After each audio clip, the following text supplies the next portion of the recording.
प्रणाम, नमस्कार, आशीर्वाद। जो आज का वीडियो मेरा सुन रहे हैं, उन्हें सुझाव है कि कल का वीडियो अवश्य सुने। आज कौन सा है?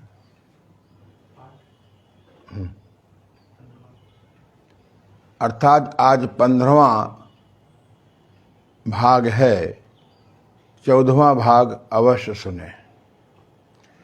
प्राणायाम, जैसा कि मैंने बताया था कल, कि प्राणायाम का अर्थ होता है प्राण। वास्तव में प्राण का जो वास्तविक अर्थ होता है वह है जैविक विद्युत, जिस अंग्रेजी में कहेंगे बायो इलेक्ट्रिसिटी। शरीर में तमाम व्यवस्थाएं हैं, जैसे एक मकान में व्यवस्था होती है, वेंटिलेशन मैनेजमेंट, सीवर मैनेजमेंट। ऐसे ही जैसे घरों में विद्युत होती है, जड़ विद्युत होती है, ऐसे ही कुदरत ने या भगवान ने एक ऐसी व्यवस्था की है, उसका नाम है जैविक विद्युत। ये जैविक विद्युत शरीर के अदृश्य मैग्नेट से बनती है। जब आपको मैग्नेट थेरेपी सिखाएंगे या मैग्नेट थेरेपी के मेरे वीडियो योग ऋषि ओम प्रकाश आनंद जी यूट्यूब में सुनेंगे, तो आप हैरान होंगे कि हमारे शरीर में ये जो जैविक विद्युत है, ये मैग्नेट प्रोसेस से शरीर में बनती है। और शरीर का जो छोटा सा भाग है सेल, जिसे हिंदी में कोशिका कहते हैं, उससे बड़ा भाग है टिश्यू, जिसको हिंदी में ऊतक कहते हैं, उससे बड़ा भाग है ऑर्गन, जिसे हम तंत्र कहते हैं, अंग कहते हैं, और उससे बड़ा भाग है सिस्टम, जिसे तंत्र कहते हैं हिंदी में। और यह करीबन 11 प्रकार की तंत्रिकाएं, तंत्र सिस्टम बॉडी में हैं। कुछ लोग 9 कहते हैं, पर जो मैंने बहुत स्टडी करी तो 11 तंत्र हैं, सिस्टम हैं। इन सारे सिस्टम के ऊपर या इनमें 5 ज्ञानेंद्रियां हैं, 5 कर्मेंद्रियां हैं। कान, आँख, नासिका, त्वचा, जिह्वा, ये ज्ञानेंद्रियां हैं। हाथ, पैर, उपस्थ माने गुदा, मलमार्ग, गुदा, और चौथा है आपका उपस्थ माने मूत्र मार्ग, और 5वां गुदा, ये कर्मेंद्री कहलाती हैं। मॉडर्न एनाटॉमी फिजियोलॉजी के हिसाब से, एनाटॉमी के हिसाब से शरीर के अंदर सिस्टम होते हैं। दाईं तरफ लीवर, बाईं तरफ स्प्लीन, उसके बगल में पैंक्रियास, ऊपर आमाशय, छोटी आंत, बड़ी आंत, गुर्दे, महिलाओं में गर्भाशय, पुरुषों में मेल सेक्स ऑर्गन आदि होते हैं। और इन सबको चलाने वाला मस्तिष्क है, और मस्तिष्क को चलाने वाला मन या विचार है। तो प्राणायाम का जो हमारे यहाँ प्राण योग विद्या में प्रोसेस है, विधि है, वो नासिका के द्वारा हम शरीर के अंदर प्राण शक्ति बढ़ाते हैं। संसार का कोई भी भोग करें, चाहे आँखों का देखने का भोग हो, चाहे कानों के सुनने का भोग हो, चाहे नासिका से श्वास लेने का भोग हो आदि, ये सब भोग कहलाते हैं। भोग में हमारी शक्ति, हमारी एनर्जी का क्षय होता है, यानी यूज होता है। अगर हम इसको क्षय करते चले जाएं और इसमें वृद्धि न करें, जैसे किसी बैंक से रुपया निकालते चले जाएं और उसमें डालेंगे नहीं, तो निश्चित एक दिन आप डिशॉनर की पोजीशन में पहुंच जाएंगे। तो हमारे भारतीय ऋषियों ने जहाँ ये बताया कि प्राकृतिक नेचुरल शाकाहारी भोजन से बायोइलेक्ट्रिसिटी बढ़ती है। संतुलन परिश्रम करने से, योगासन करने से जहाँ प्राण शक्ति बढ़ती है, जैविक विद्युत बढ़ती है, वहीं नासिका के द्वारा श्वास विशेष विधि से लेने से अखंड शक्ति या अखंड बायोइलेक्ट्रिसिटी, अखंड प्राण में विकास होता है। इस संबंध में कल मैंने चर्चा की थी। आज मैं आपको बता दूं, कल मैंने बताया था, आज मैं पुनः दोहरा रहा हूं। प्राणायाम का अर्थ होता है, प्राणायाम के पूर्व, प्राणायाम जब हम करें तो उसकी कुछ शर्तें होती हैं। इन शर्तों का पालन नहीं करेंगे तो आपको मनोवैज्ञानिक लाभ चाहे जो हो, आपको वास्तविक लाभ नहीं होगा। जैसे प्राणायाम की जो सबसे बड़ी शर्त है वह है शुद्ध वायु। अशुद्ध वायु में प्राणायाम करने से, प्रदूषित वातावरण में प्राणायाम करने से आपको प्राणायाम का लाभ नहीं होगा, बल्कि हानि की संभावना और बढ़ जाएगी। तो प्राणायाम की पहली शर्त हुई शुद्ध वायु। दूसरी जो शर्त हुई वो है आपका श्वास का सीधा चलना।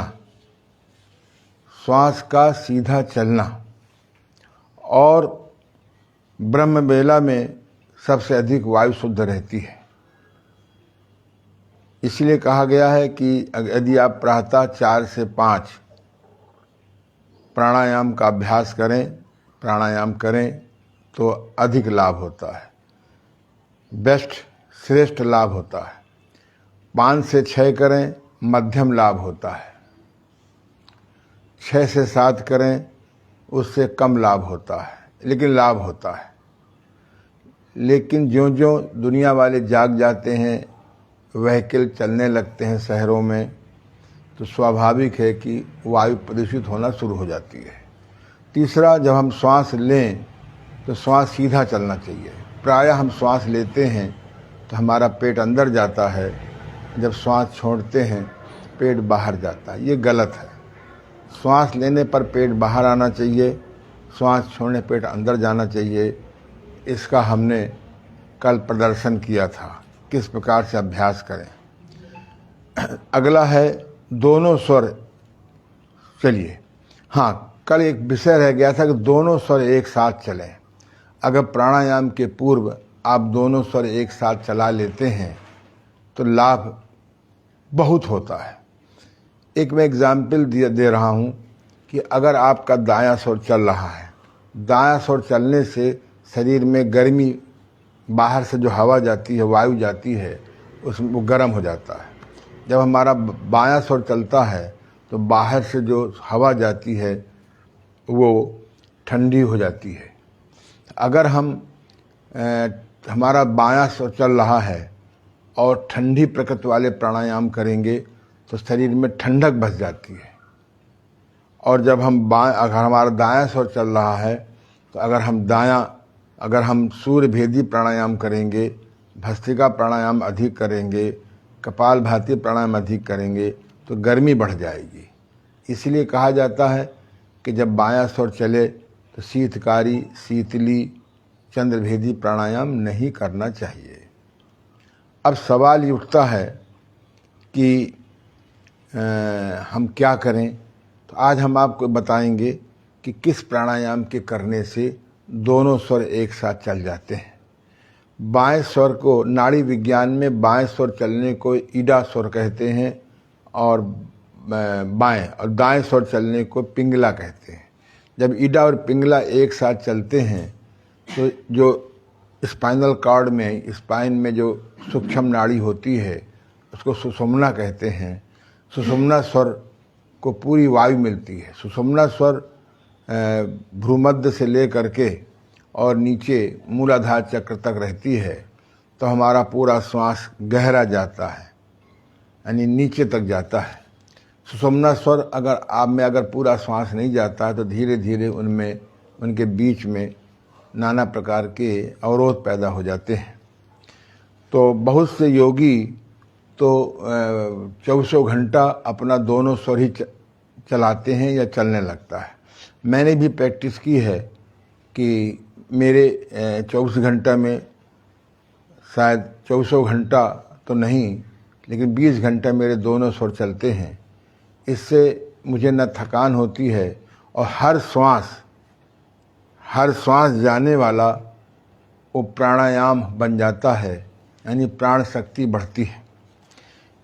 एक बात और ध्यान रखें कि जिनको हाई ब्लड प्रेशर है उनको भस्त्रिका प्राणायाम अधिक नहीं करना चाहिए। उनको कपालभाति प्राणायाम भी ज़्यादा अधिक नहीं करना चाहिए। बुखार की अवस्था में भी कोई प्राणायाम न करें। हाँ, शीतली प्राणायाम, चंद्रभेदी प्राणायाम कर सकते हैं, क्योंकि इससे शरीर को ठंडक मिलती है। प्राणायाम करने वालों को एक बात और ध्यान रखें कि चिकनाई जरूर प्रयोग करना चाहिए। चिकनाई 2 प्रकार की होती है, एक शाकाहारी चिकनाई, एक एनिमल चिकनाई। ये जो मूंगफली है, गरी है, इनमें सरसों का बीज है, तिल है, इनमें एक प्राकृतिक चिकनाई होती है जो शरीर के अंदर रक्त नलिकाओं को जाम नहीं करती। एनिमल प्रोडक्ट होता है, एनिमल फैट होता है। गाय का घी है, बकरी के दूध का घी है, भैंस के दूध का घी है। मैं व्यक्तिगत रूप से घी के पक्ष में नहीं हूँ, मक्खन के पक्ष में हूँ, क्योंकि हम लोग प्राकृतिक चिकित्सक हैं। प्राकृतिक चिकित्सा में बताया जाता है कि जो चीज़ आग में पका दी जाती है उसके प्राकृतिक गुण खत्म हो जाते हैं। हमारे भगवान श्री कृष्ण जी इसलिए मट्ठा पीते थे, गाय का दूध संभवतः लेते थे, छाछ लेते थे, मक्खन लेते थे। और मैंने स्वयं प्रयोग किया है कि अगर आप घी का प्रयोग ना करें, मक्खन का प्रयोग करें, या मक्खन के अभाव में मूंगफली भिगो के ले लें, गरी भिगो के ले लें, या गरी चबा के ले लें। बादाम मेवा है, अगर आप एफोर्ड कर सकते हो, पैसे आप खर्च कर सकते हो, तो 2 बादाम, 2 काजू, 2 अखरोट, संभव हो तो 2 छुहारा अच्छी क्वालिटी का।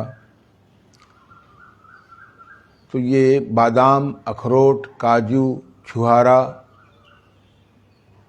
चिलगोजा, अगर ये 2-2 पीस आप रात को भिगो दें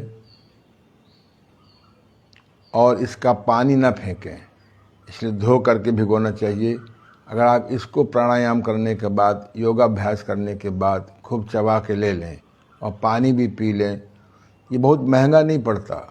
कंट्रोल चाहिए, कंट्रोल तो आपके हाथ में है। इसलिए मेवा की चिकनाई भी बहुत श्रेष्ठ है और अन्य इसके लाभ हैं। इसी प्रकार से आप बहुत खरी भूख लगी हो तो भी प्राणायाम उस समय न करें, कुछ हल्का सा लाइट का अर्थ होता है, लाइट माने हल्का पथ वाली चीज़, और लाइट माने प्रकाश। जैसे फल, सलाद, ये प्रकाश से भरे होते हैं, इनका ऑरा पॉजिटिव प्रकाश होता है। तो इसलिए न तो खाना खा के प्राणायाम करना चाहिए और ना ही आप खरी भूख लगी हो तो प्राणायाम करें। कुछ हल्का सा शहद पानी ले लें, ऐसा लें कि पेट में भारीपन न लगे। अगला जो है, आज कानपुर के हिंदुस्तान में एक समाचार निकला है। उसमें लिखा है, कानपुर के जीएस मेडिकल कॉलेज की रिपोर्ट में शोधकर्ताओं ने दावा किया है कि मुंह से सांस और खर्राटे ज़्यादा लेने लगे हैं बच्चे। कल भी हमने चर्चा की थी कि ये जो नाक के मांस बहुत बढ़ने लगे हैं, नाक के अंदर पॉलिप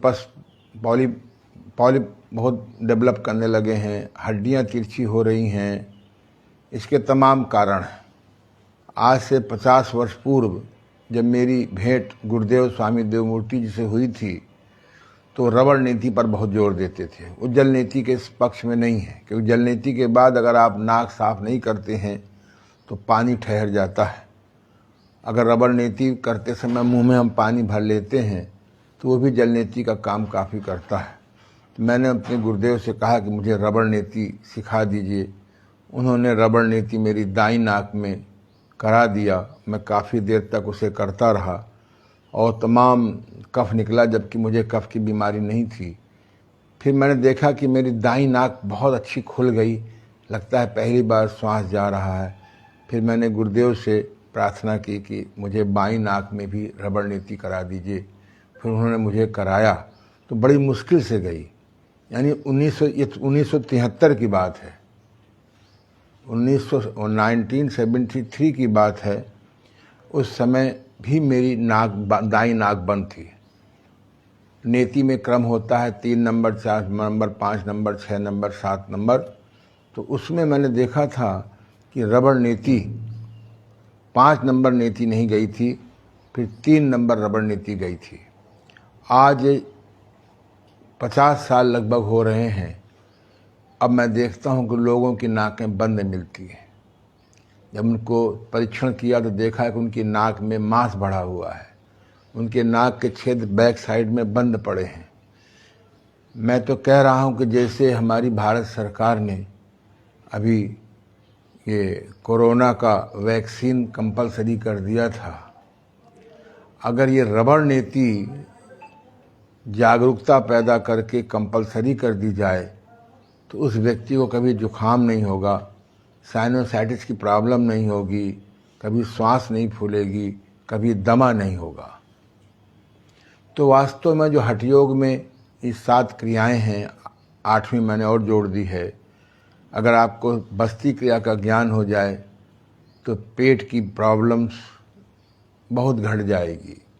नेति क्रिया का ज्ञान हो जाए तो कफ की समस्या हल हो जाएगी। कुंजर क्रिया का ज्ञान हो जाए तो पित्त की प्रॉब्लम हल हो जाएगी। अगर आप नौली क्रिया का अभ्यास करें तो आपकी आंतें मजबूत रहेंगी। अगर आप त्राटक का अभ्यास करें तो मन में स्थिरता आएगी। अगर कपाल शोधन का अभ्यास करें तो पार्किंसन, एल्जाइमर आदि की बीमारी नहीं होगी। कल हमारे एक बहुत बचपन के अनुज मित्र मिल गए। मैं भी सब्जी ले रहा था, वो भी सब्जी खरीद रहे थे। तो उन्होंने बताया कि मेरे छोटे भैया का ऑपरेशन हुआ है, नींद नहीं आती। उन्हें भी मैं जानता हूँ।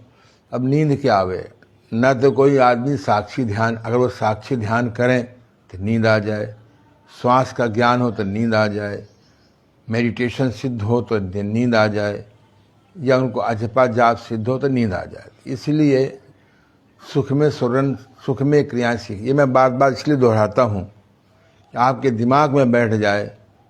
अगर इन क्रियाओं को करने लगेंगे तो आपको बहुत बहुत लाभ होगा। तो इसलिए मैंने देखा जिनकी नाक का मांस बड़ा होता है। चुम्बक चिकित्सा के बारे में मैं आपको क्या बताऊं। अभी हमारे एक मित्र को शोल्डर फ्रोजन हो गया था। वो महीनों से फिजियोथेरेपी करा रहे थे, दवाएं खा रहे थे। अंत में मेरे पास आए तो उनको मैंने एक मैग्नेटिक सेटिंग कर दिया। मैंने कहा जब आप बैठा करो तो कैसे अपने मैग्नेट कष्ट स्थान पर लगा रहे। और उन्होंने मुझे कल बताया कि मैं शोल्डर फ्रोजन बिल्कुल लगभग ठीक हो गया है। तो मैंने कहा अब आप अभ्यास करें। तो मैग्नेट थेरेपी से, मैग्नेट से किसी प्रकार का सूजन हो, किसी प्रकार का दर्द हो, ये निश्चित ठीक हो जाता है, तुरंत या धीरे धीरे या जैसी व्यवस्था हो। अगर दुनिया से पेन किलर को कम करना हो, मैं ख़त्म करने की बात नहीं करता हूँ, उनकी अपनी उपयोगिता भी है। तो आप पेन किलर से मुक्ति चाहते हैं तो मैग्नेट प्रोसेस सीखें। आप योग ऋषि ओम प्रकाश आनंद जी YouTube में जाइए, मेरे 12 लेक्चर हैं। कल मेरे पास एक विद्यार्थी आ रहा है, 5 दिन के लिए मैग्नेट थेरेपी सीखने के लिए। उसने सारे जालंधर से सारे उसने सब सुन लिया है। मैंने कहा तुम 5 दिन को आ जाओ, हम स्टार्टअप बना सकते हैं।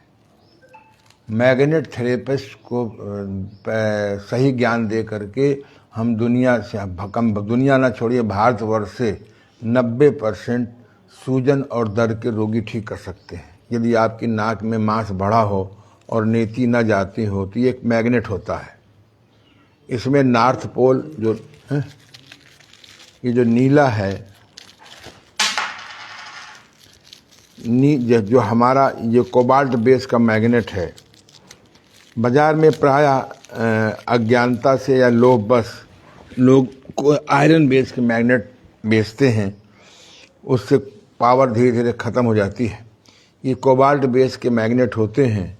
इसमें NR लिखा हुआ है, इसमें SL लिखा हुआ है, NR के पीछे SL लिखा हुआ है, SL के पीछे NR लिखा हुआ है। तो राइट साइड में आप नीला वाला मैग्नेट ऐसे लगा दीजिए और राइट साइड में लाल वाला लगा दीजिए। ये अपने आप चिपक जाते हैं।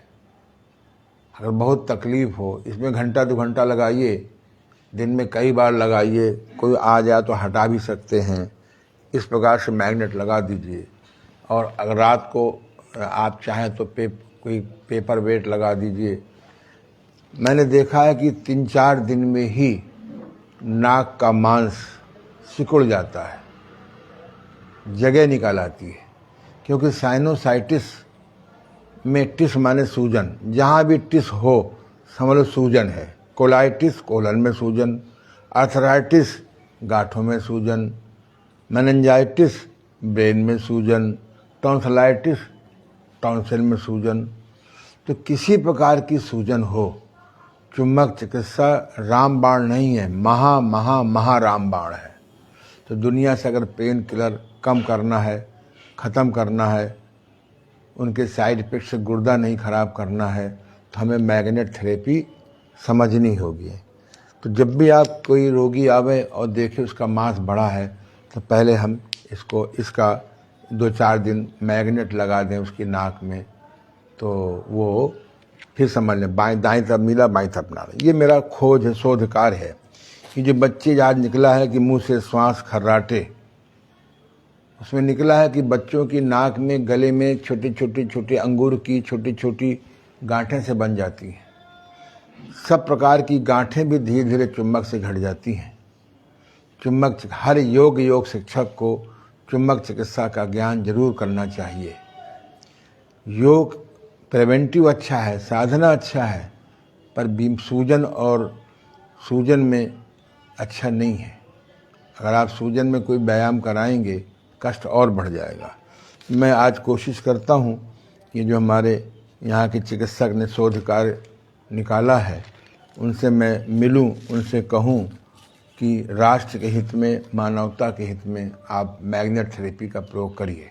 चलिए, तो अब आइए हम लोग जो है, मैंने आपसे कहा था कि प्राणायाम के पूर्व हम कुछ ऐसा करें जिससे कि दोनों स्वर चलने लगें।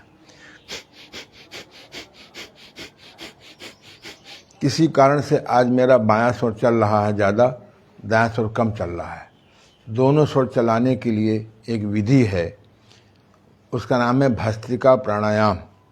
भस्त्रिका प्राणायाम में श्वास को तेजी से लेते हैं और तेजी से छोड़ते हैं। प्राणायाम करने के पहले आप नासिका शोधन अर्थात रुमाल, चाहे कपड़े की हो चाहे कागज़ की हो, लेना चाहिए। तो मैं आपको करके दिखाता हूँ। वैसे तो भस्त्रिका प्राणायाम का मतलब धौकनी प्राणायाम, मेरे गुरुदेव ने इस प्राणायाम पर डेवलपमेंट किया है। उन्होंने कहा हाथों के माध्यम से करना चाहिए। मुझे दिखाई पड़ रहा बेटा, देखिए मैं कर रहा हूँ।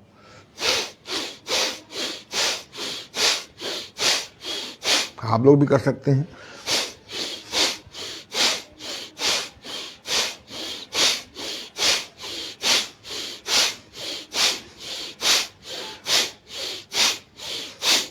हाथों के सहारे भस्त्रिका प्राणायाम करने से उंगली का व्यायाम भी हो जाता है, कलाई का व्यायाम भी हो जाता है, कोहनी का व्यायाम भी हो जाता है, कंधे का व्यायाम हो जाता है। नीचे कोई है कि नहीं? नीरज है? ठीक। अब इसको ऊपर ले जाएंगे, करिए, नीचे लाने में निकालेंगे,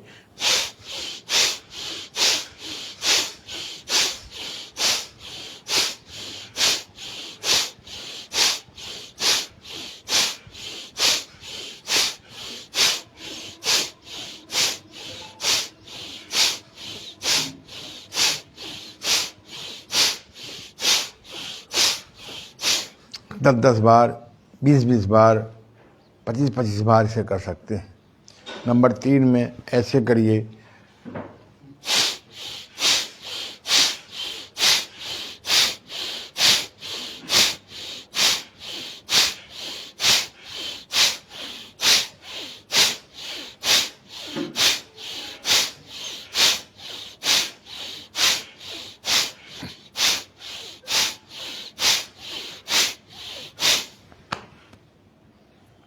नंबर 4 इसमें थोड़ा सा हिप को, नितंब को उठाते हैं,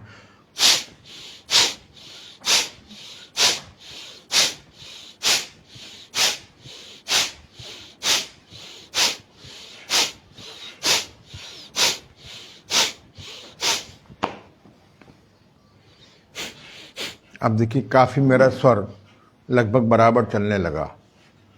तो इसको और अच्छा करने के लिए आप कपालभाति प्राणायाम को भी कर सकते हैं।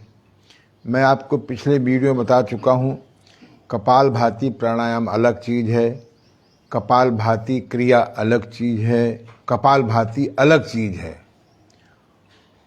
और कपाल क्रिया अलग चीज़ है। तीनों में मैंने भेद बताया है। कपाल क्रिया हिंदुओं में मृत्यु के बाद सिर पर डंडा से ब्रह्मरंध्र फोड़ के किया जाता है। यद्यपि ये परंपरा का विज्ञान न जानने से लोग केवल डंडा छुआ देते हैं, इसका बड़ा भारी विज्ञान है, मेरे गुरुदेव ने मुझे बताया था। आज हम विषयांतर नहीं करेंगे। दूसरा जो है आपका कपालभाति क्रिया, ये मैं बता चुका हूँ, ये अलग चीज़ है। ये इसमें ब्रेन, जैसे आप फेफड़े में आप सांस ले जाते हो, ऐसे ब्रेन में सांस ले जाते हैं। और कपालभाति प्राणायाम अलग चीज़ है।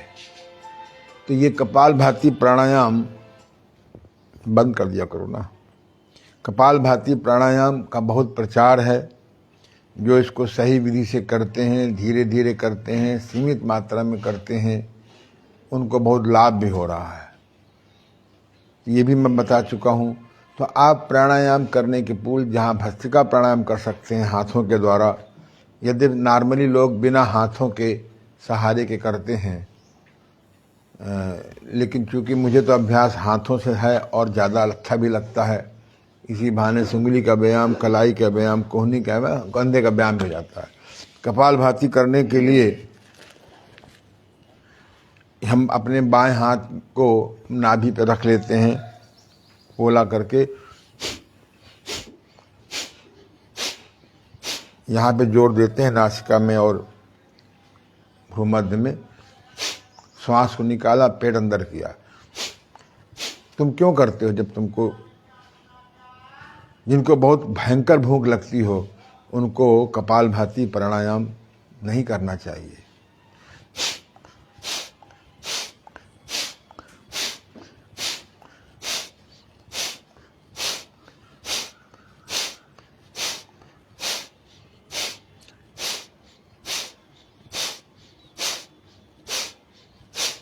दस बार, 20 बार, 50 बार, किस्तों में 50-50 बार इसके करने से मेरे दोनों स्वर खुल गए। तो दोनों स्वर खुल जाने से प्राणायाम का लाभ अधिक मिलता है। कपालभाति प्राणायाम को हम अगर अलग कर दें कुछ समय के लिए, कुछ देर के लिए, कुछ मिनट के लिए, तो 12 प्राणायाम होते हैं। योग दर्शन में तो प्राणायाम की कोई चर्चा नहीं है।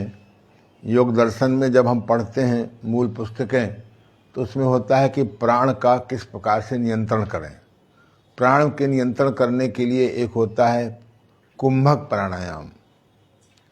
कुंभक प्राणायाम को हम लोग पूर्ण प्राणायाम भी कहते हैं। तो आज हम आपको बताएंगे कि कुंभक प्राणायाम से शुरुआत नहीं करनी चाहिए। दोनों स्वर चलाने के लिए कपालभाति प्राणायाम बहुत अच्छा है। धीरे करें, थोड़ा करें, रुक रुक के करें। या भस्त्रिका प्राणायाम बहुत अच्छा है, इससे दोनों स्वर चल जाते हैं। अगर दोनों स्वर ये प्राणायाम नहीं करना चाहें किसी कारण से या मना हो, तो आप भ्रमण योग करके भी आप कर सकते हैं। इधर आ जाइए आप। भ्रमण योग में अपने स्थान पर चलते हैं, श्वास करिए, देखिए इनको, ये इसी के साथ में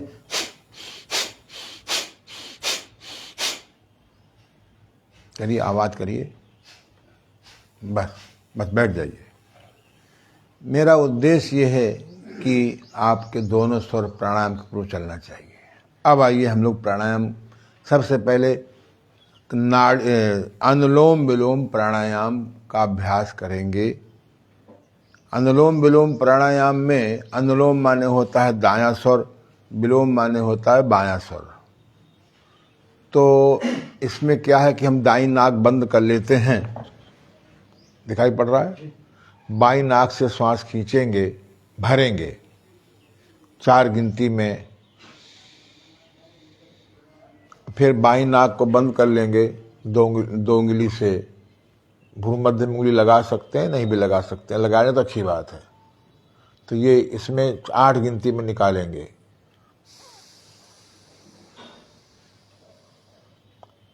फिर इसी दाईं नाक से 4 गिनती में भरेंगे, फिर बाईं नाक से 8 गिनती में निकालेंगे, फिर दाएं से भरेंगे, बाएं से भरेंगे 4 गिनती में, फिर दाएं से निकालेंगे 8 गिनती में।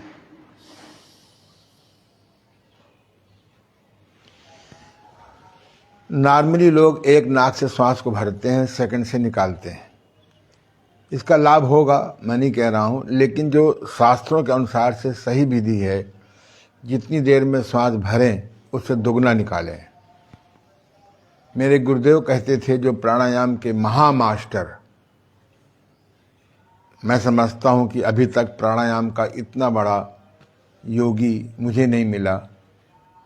तो वो कहते थे कि 4 गिनती में श्वास भरेंगे, 8 में निकालेंगे दूसरी नाक से, फिर दूसरे से 4 में भरेंगे, 8 में निकालेंगे। 1 सप्ताह के बाद 5 गिनती में भरेंगे, 10 गिनती में निकालेंगे। 1 सप्ताह के बाद 6 गिनती में भरेंगे, 12 गिनती में निकालेंगे। 1 सप्ताह के बाद 7 गिनती में भरेंगे, 14 में निकालेंगे। इसी प्रकार से प्रति सप्ताह बढ़ाते जाइए और 20 में भरेंगे और 40 में निकालेंगे, तब भी श्वास न फूले। तब समझ लो कि अनुलोम विलोम प्राणायाम सिद्ध हो गया। मैंने इसका अभ्यास किया था कि मैं 20 गिनती में श्वास भरता था और 40 में निकालता था, फिर 20 में गिनती में भरता था और 40 में निकालता था, 40 में निकालता था। गिनती की सेटिंग ऐसी कर लेना चाहिए घड़ी के माध्यम से कि एक गिनती 1 सेकंड में हो। 1, 2, 3, 4, 5। आपका अभ्यास स्वयं कर लें। 1 गिनती में 1 सेकंड लिखा होता किताबों में, 10 सेकंड करिए, तो दिमाग सेकंड में ही लगाते रहिए।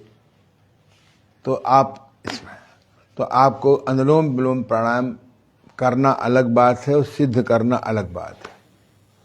तो जब आप अनुलोम विलोम को सिद्ध कर लेंगे तो आपकी शहर की वायु नुकसान नहीं पहुंचाएगी या कम से कम नुकसान होगा। जब सुबह सुबह आप अपनी टंकी में पेट्रोल भर लेंगे, फुल टंकी कर लेंगे, तो फिर कोई संभावना नहीं कि दिन में कितनी भी यात्रा करें तो आपकी टंकी खाली हो जाएगी। सवेरे फिर अनुलोम विलोम से टंकी भर लीजिए प्राणवायु की। अब ये नहीं कि जब याद आवे करने लगो, ऑफिस में याद है, ऑफिस में अनुलोम विलोम, ये बीमारी है। सवेरे करो प्राणवायु जब हो, है ना। ये नहीं कि आप बिस्तर में उठे वहीं से आप प्राणायाम करने लगे। हम देख कुछ लोग बिस्तर में प्राणायाम करने लगते हैं। सावधानी से करें। जैसे बिना भूख के कम भूख में खाने से भोजन नहीं पचता, ऐसे ही आप गलत प्राणायाम करेंगे तो लाभ मिलेगा नहीं, हानि की संभावनाएं बढ़ जाती हैं। तो अनुलोम विलोम प्राणायाम, और मैंने पहले भी कहा कि प्राणायाम के पहले दोनों सौ चलना बहुत जरूरी है। इसका अगला प्राणायाम है सूर्यभेदी प्राणायाम। सूर्यभेदी प्राणायाम में आप दाई नासिका से श्वास भरेंगे 4 गिनती में, और बाई नासिका से निकालेंगे 8 गिनती में। बाएं से नहीं भरेंगे, दाएं से भरेंगे, बाएं से निकालेंगे, दाएं से भरेंगे, बाएं से निकालेंगे, दाएं से भरेंगे, बाएं से निकालेंगे, राइट से भरेंगे, लेफ्ट से निकालेंगे। हैं, देखिए मुझे,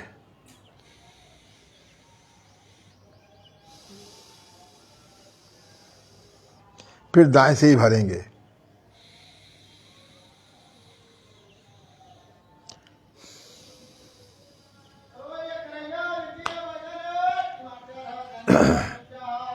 अब जब चंद्रभेदी प्राणायाम करेंगे, मैं प्रिकॉशन बता चुका हूं। अगर बॉडी में गर्मी अधिक है या गर्मी की ऋतु है तो आप सूर्यभेदी प्राणायाम ना करें। आपको सर्दी चाहिए तो चंद्रभेदी प्राणायाम करिए, गर्मी चाहिए तो सूर्यभेदी प्राणायाम करिए। बहुत शीत अवस्था में, जाड़े में अगर आप चंद्रभेदी प्राणायाम करेंगे तो आपकी बॉडी में ठंडक बैठ जाएगी। तो आप इसमें क्या करेंगे, चंद्रभेदी प्राणायाम में बाएं से भरेंगे और दाएं से निकालेंगे।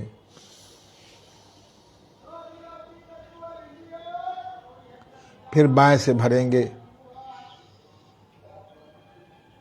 फिर दाएं से निकालेंगे।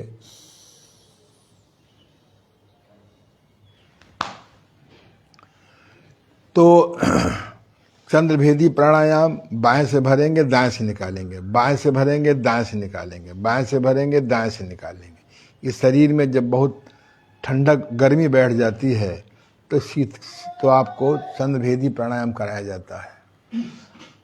आप जब सर्दी बसी हो तो सूर्यभेदी प्राणायाम करेंगे। ये 3 प्राणायाम आपके हो गए। सामान्यतः हम लोग चंद्रभेदी प्राणायाम, सूर्यभेदी प्राणायाम योगाभ्यास में नहीं करते, ये चिकित्सा विशेष के लिए है। तो अब आप अगला करेंगे उज्जाई प्राणायाम। उज्जाई प्राणायाम में नासिका से श्वास लेते हैं और गले से रगड़ते हुए ले जाते हैं, फिर गले से रगड़ते हुए श्वास लेते हैं और नासिका से निकालते हैं। ये कुछ लोग इस प्राणायाम को बहुत जोर से करते हैं, आवाज करके करते हैं कि सैकड़ों आदमी सुने। मेरे गुरुदेव कहते थे कि आवाज इतनी होनी चाहिए कि स्वयं को तो सुनाई पड़े लेकिन बाहर न सुनाई पड़े। कहीं ऐसा ना हो कि आपके गले की थायराइड में सूजन आ जाए, और कई लोगों को सूजन आ भी गई है। आप योगियों की नकल न करिए, योगी लोग तो बड़े शक्तिशाली होते हैं साधना करके। हमारे बहुत से योगी इतना प्राणायाम जोर से करते हैं उज्जाई कि दूर से सुन लीजिए, बिना माइक के सुन लीजिए। तो समर्थ को नहीं दोष गोसाई, योगियों के लिए कुछ भी असंभव नहीं है। तो आप इसमें देखिए, मैं कर रहा हूँ, नासिका से श्वास लूंगा, अब आंख बंद करके गले में भावना ले जाऊंगा,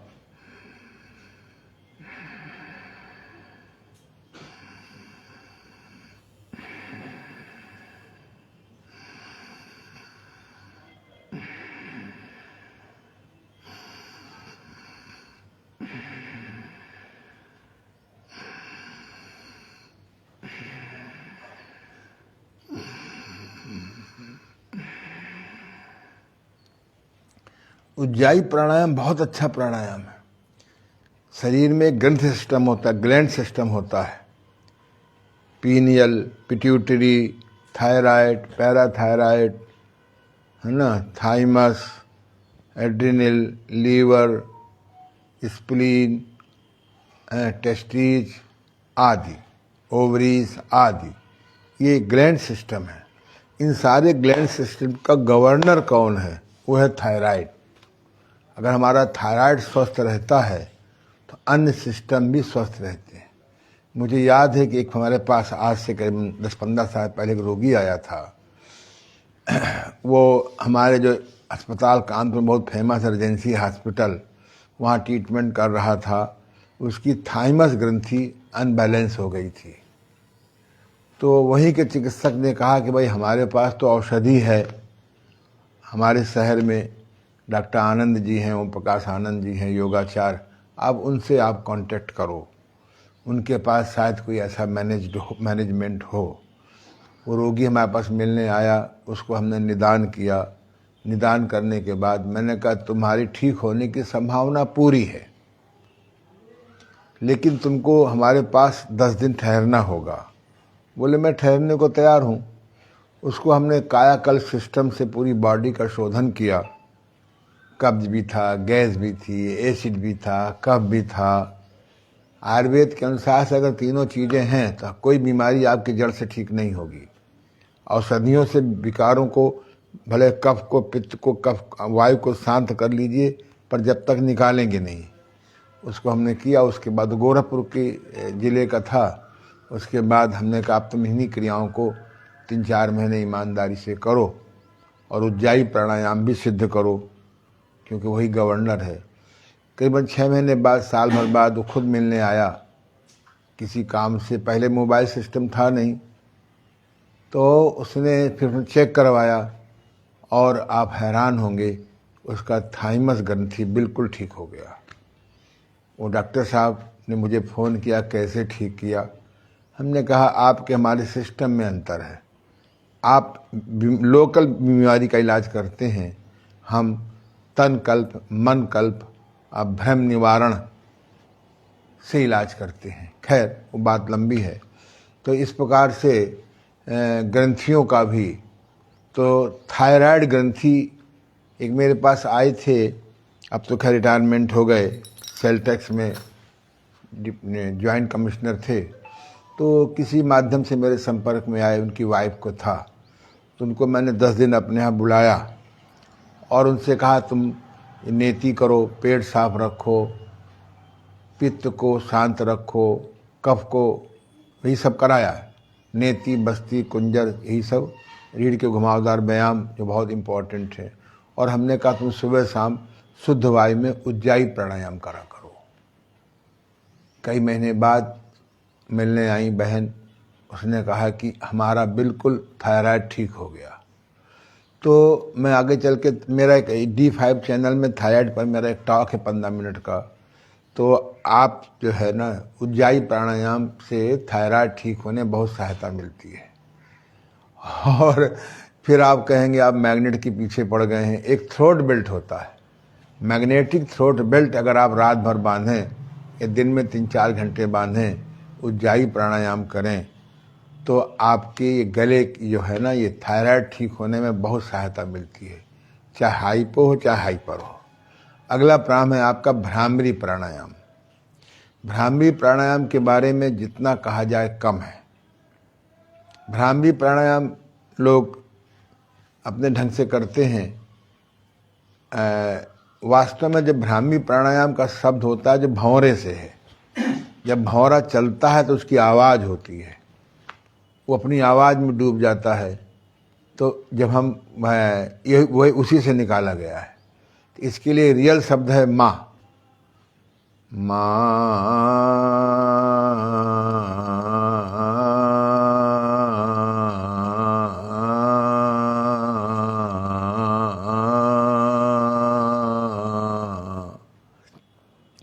इस ध्वनि का विकेंद्रीकरण न हो, केंद्रीकरण रहे, इसके लिए हम अपनी, कुछ लोग जो है और ढंग से करते हैं। मैं सरल बात करता हूँ। आप इस प्रकार से अपनी तर्जनी उंगली कानों में लगा लेंगे। कुछ लोग बीच की लगवाते हैं, मैं तो तर्जनी उंगली का प्रयोग करता हूँ। तर्जनी उंगली से हम कान में लगा करके इतना दबाव डालते हैं कि बाहर की आवाज़ सुनाई ना पड़े, इतना भी दबाव ना डालें कि कान का पर्दा फट जाए। अतियोग इधर भी खराब है, इधर भी खराब है। तो देखिए मैं आपकी करता हूँ, ऐसे उंगली डाल लिया,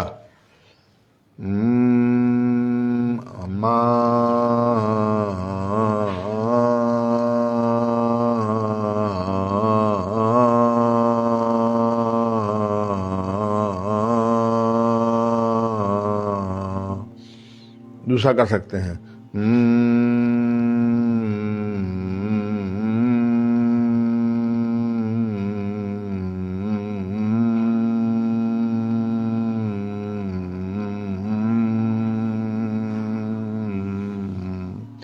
कुछ लोग ओम धुन से करते हैं। ओम में समय थोड़ा, माँ में समय लंबा। ओम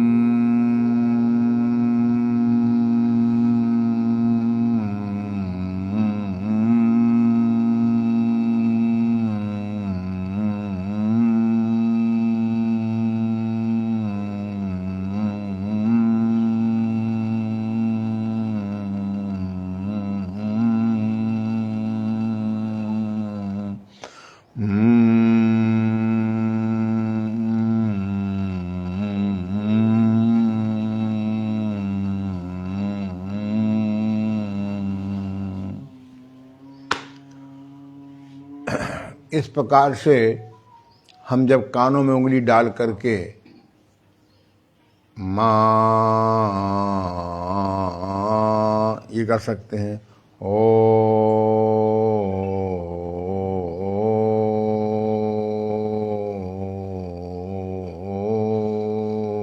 तीसरा ओम।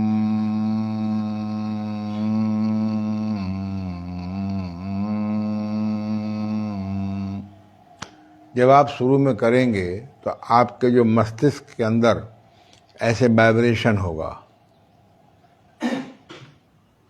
आप जब एनाटॉमी का अध्ययन करेंगे, शरीर विज्ञान का अध्ययन करेंगे, तो आप देखेंगे कि मस्तिष्क जो है एक लिक्विड के अंदर हल्का सा मूवमेंट करता रहता है।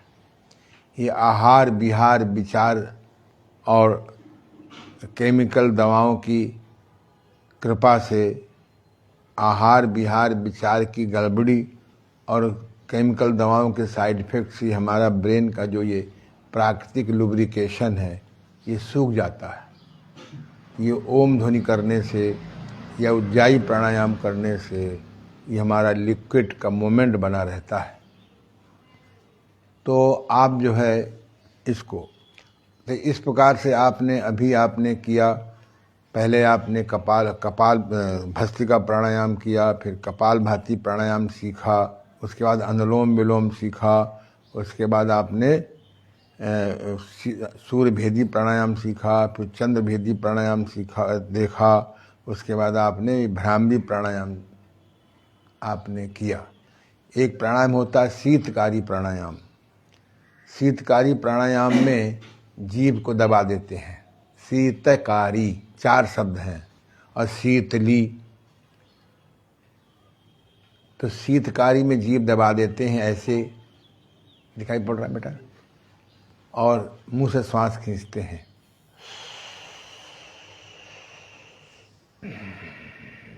नासिका से श्वास खींचते हैं और मुंह से श्वास खींचते हैं और नासिका से निकालते हैं। मुंह से श्वास खींचते हैं, नासिका से निकालते हैं। आप देखेंगे कि इससे बाहर की गर्म हवा ठंडी होकर अंदर जाती है।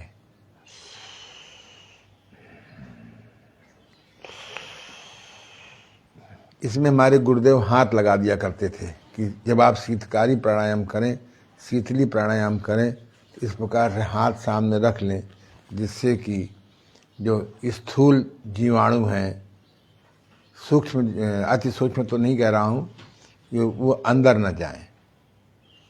इसी प्रकार से शीतली प्राणायाम होता है। हाँ याद रखें, शीतकारी प्राणायाम से भूख पर विजय प्राप्त होती है। जिन्हें भूख बहुत लगती है वो लोग शीतकारी प्राणायाम किया करें। हमने इस पर प्रयोग किया। जिनको भूख बहुत लगती है और बेचारी बार बार वो खा रही हैं या खा रहे हैं तो मोटे हो जाते हैं। मोटापा तो बहुत बड़ा अभिशाप है। मेरे तो गुरुदेव कहते थे कि 1 ग्राम वजन भी अगर आपका बढ़ रहा है तो आप तमाम बीमारियों का आवाहन कर रहे हैं। तो इस प्रकार से जब हम उसको दिन में 3-4 बार शीतकारी प्राणायाम करेंगे तो स्वाभाविक भूख लगी हो कस के खड़ा कड़ी भूख लगी हो, आप शीतकारी प्राणायाम कर लीजिए, 5 मिनट में भूख शांत हो जाएगी। कभी ऐसा मौका मिले, पैसे ना हो जेब में, खाना भी ना मिल रहा हो, तो आप इसका यूज कर लीजिए। तो शीतली प्राणायाम में जीभ को दबा देते हैं चम्मच की तरह और हाथ सामने लगा करके मुंह से श्वास खींचेंगे और नासिका से निकालेंगे।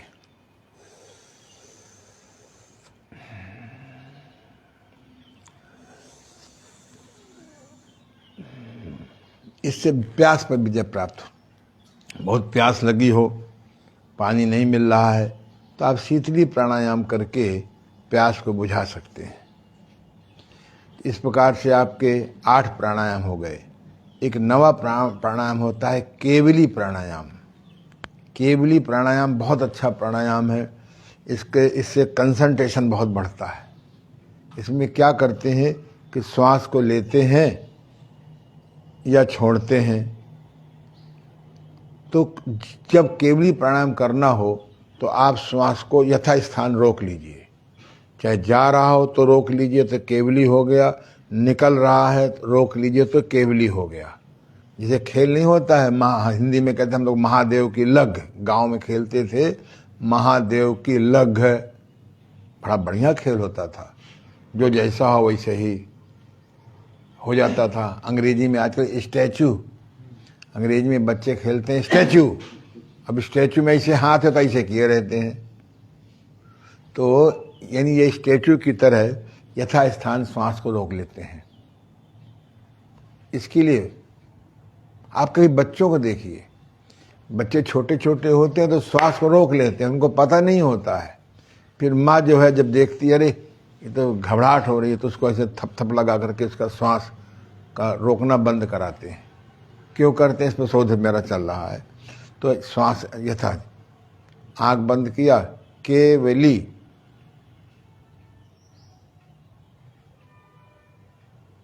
श्वास रोक लिया और रुकी श्वास को देखते रहे। जब बेचैनी हो आप फिर नॉर्मल श्वास 2-4-6 बार ले लीजिए। फिर केवली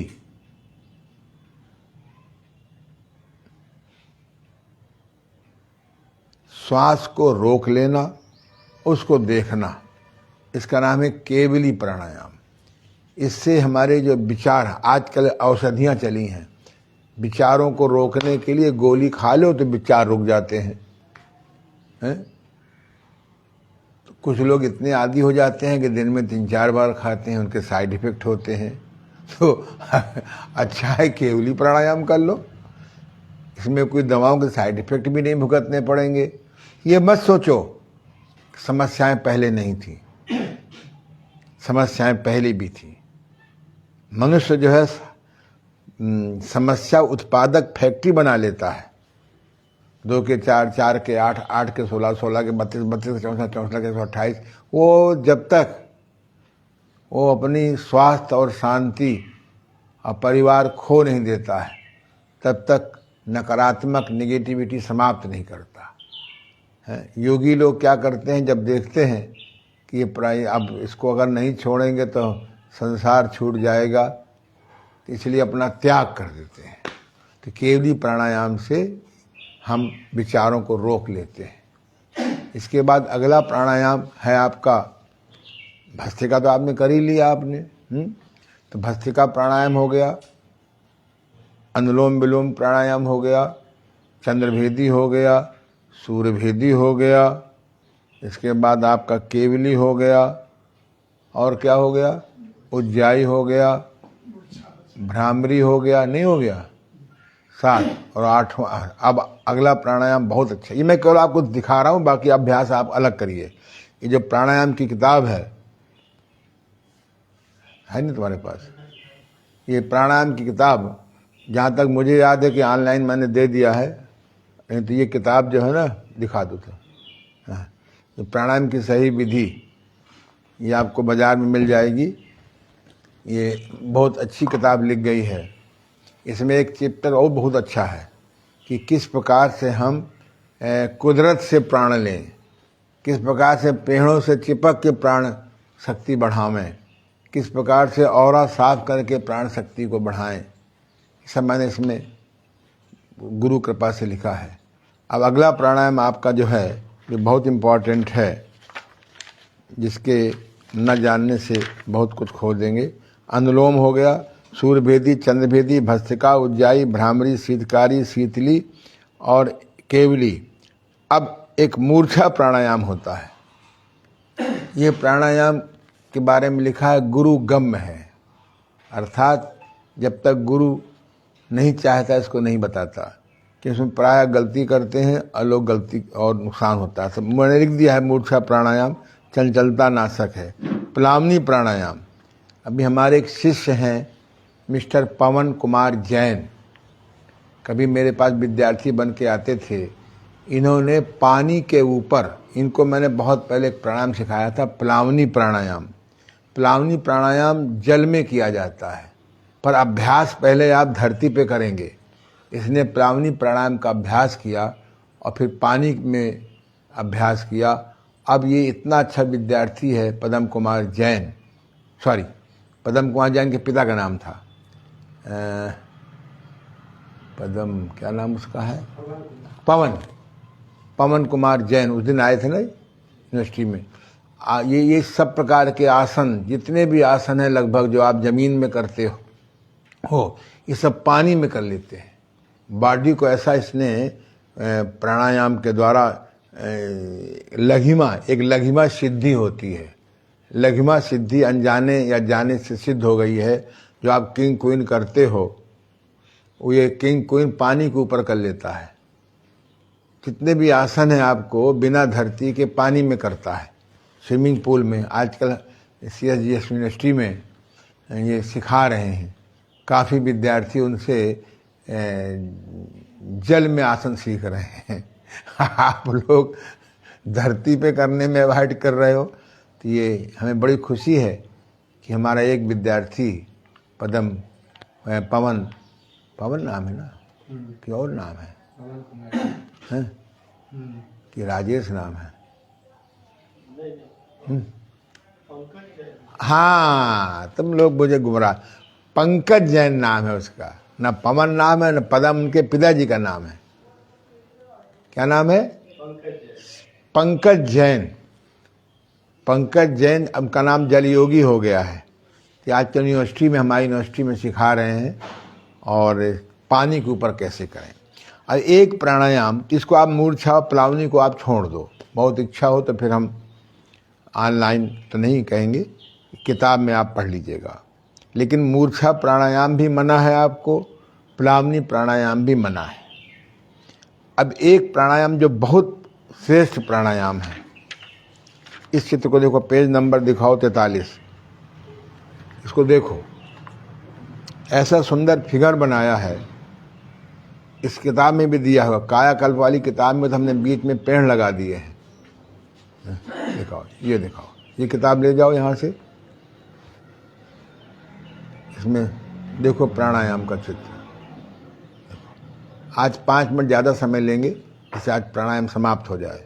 ये वाले देखो होगा। अब इस किताब में देखो, इस किताब में है जहाँ प्राणायाम है वहाँ पर देखो रियल जो कुंभक, जो योग दर्शन में जो लिखा हुआ है प्राणायाम में देखो, वो ये तो आपके प्राणायाम चिकित्सात्मक प्राणायाम हो गए, पूर्व तैयारी प्राणायाम भी कह सकते हैं, जिसे अनुलोम विलोम पूर्व तैयारी प्राणायाम है।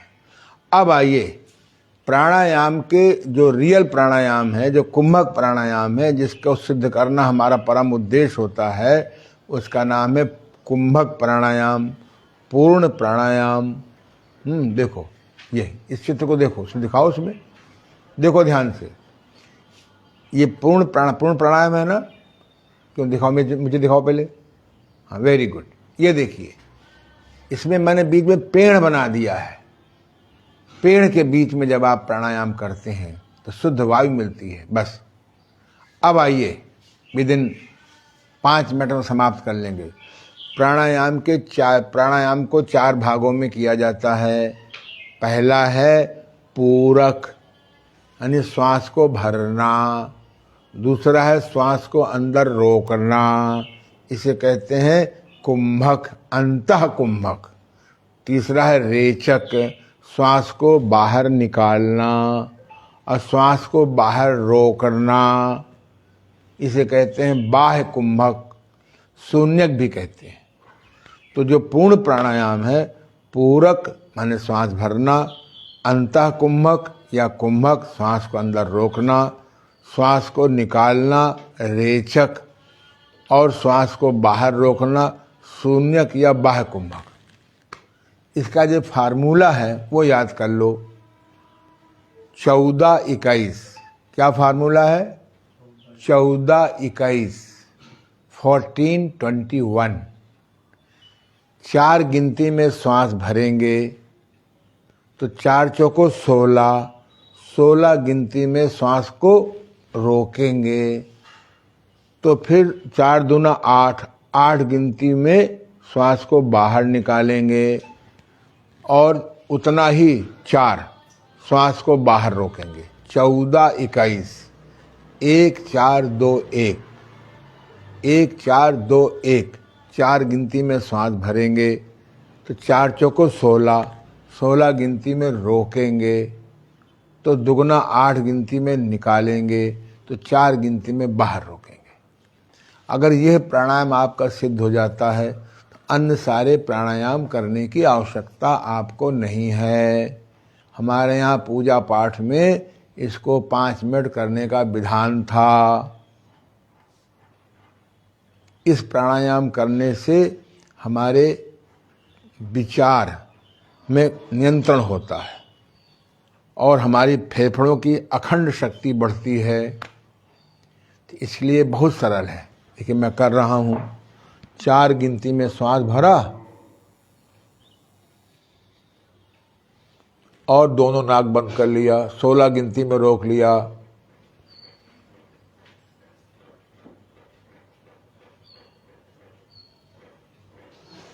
फिर 8 गिनती में दूसरी नाक से निकाला, फिर 4 गिनती में बाहर रोका, फिर श्वास को लिया 4 गिनती में उसी नाक से, फिर नाक को बंद कर लिया, 16 गिनती में रोका,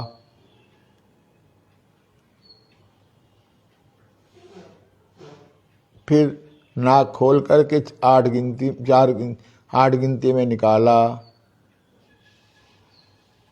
फिर 4 में बाहर रोका।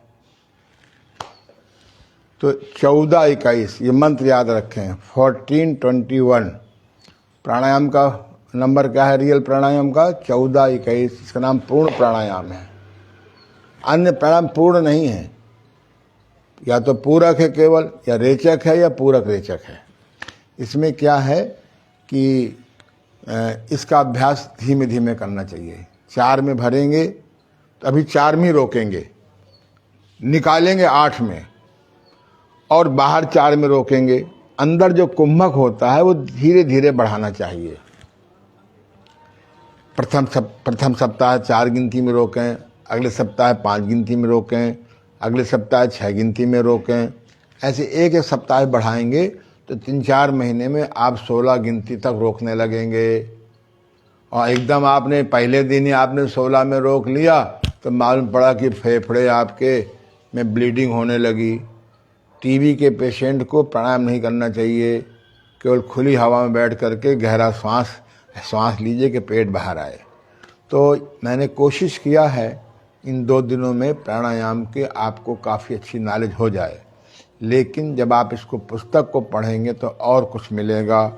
और चलते चलते मेरे एक बहुत अच्छे शुभचिंतक थे जिनका शरीर नहीं रहा, डॉक्टर रामेश्वर दास जी गुप्त दिल्ली के, जिन्होंने 95 वर्ष में शरीर छोड़ा बहुत बीमार रहा करते थे, फिर प्राकृतिक चिकित्सा में आए, एक प्राकृतिक चिकित्सा में आने से निरोग हो गए, फिर धीरे से योग साधना में आ गए और योग वो पौन घंटे प्राणायाम करते थे। प्लावनी और मूर्छा ये नहीं करते थे। उसमें 5 मिनट अनुलोम विलोम, 5 मिनट सूर्य भेदी, 5 मिनट चंद्र भेदी, 5 मिनट भस्त्रिका प्राणायाम, यानी जितने 9 प्राणायाम है, 9 पना 45। तो वो अपनी पौन घंटे की साधना करते थे, हैं कहीं पौन घंटे योगासन करते थे। उन्हें किताबें बहुत लिखी उन्होंने। योगासन करते थे, फिर ध्यान में बैठते थे। अपना 2 घंटे समय अपना 4 बजे उठते थे और दिल्ली के हैं गुप्ता प्रकाशन के मालिक, बहुत सिंपल से आदमी थे, बहुत उन्होंने काम किया, बहुत परमार्थ बहुत करते थे। उन्हें धर्म भवन बना रखा है साउथ एक्सटेंशन 2 में, तो वो अपना ये सब साधना करते थे। उनके मैं जब भी जाता था दिल्ली में उन्हीं के यहाँ ठहरता था प्रायः, और उनके साथ एक समय भोजन करता था। वो भी सुबह के टाइम पर अपना जूस वूस पीते थे सब्जियों का या फल का। दोपहर में वो खाते थे 2 रोटी, हरी सब्जी, सलाद, दही, और तीसरे पहर अपना जूस वूस लेते होंगे। रात में वो फल लेते थे, सलाद लेते थे और स्वस्थ रहे, बहुत काम किया। तो अगर आपको संसार में स्वस्थ रहना है, इन सबको पालन कीजिए। आज हमने प्राणायाम के बारे में पूरी सारी बातें बता दी। मुझे नहीं लगता कोई बात रह गई है, क्योंकि समय सीमाओं से बंधे हुए हैं हम लोग। तो चूँकि आज 12वां है, कौन सा पार्ट है? 15वां पार्ट है। हमें इसके 20 पार्ट में समाप्त करना है, फिर योग दिवस की तैयारी भी करना है। तो आप सबको बहुत बहुत धन्यवाद। आज आपको 10 मिनट अधिक समय लग गया, लेकिन मेरा उद्देश्य बार बार बोलने का यही है कि आपको एक योग शिक्षक बने। धन्यवाद, धन्यवाद, आशीर्वाद, नमस्कार, प्रणाम, यथा योग।